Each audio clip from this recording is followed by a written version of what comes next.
مثل سایت یوتیوب استودیو با این آموزش خیلی راحت میتونید گوشی خودتون رو به کامپیوتر یا لپتاپ تبدیل کنید. در ادامه وارد گوگل کروم میشیم، وارد سایت یوتیوب استودیو.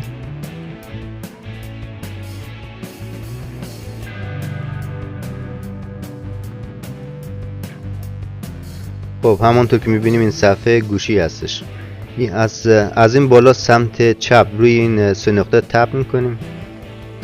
خب گزینه‌هایی که الان برامون باز میشه، قسمت پایین اگه زبان گوشیتون فارسی باشه مینویسه سایت مخصوص رایانه، اگه زبان گوشیتون به زبان انگلیسی باشه مینویسه دسکتاپ سایت.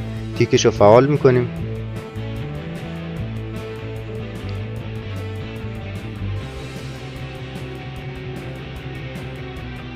حالا همینطور که میبینیم صفحه بزرگتر شده و کل جزئیاتی که در کامپیوتر است رو اینجا به ما نشون میده و میتونیم ازش استفاده کنیم.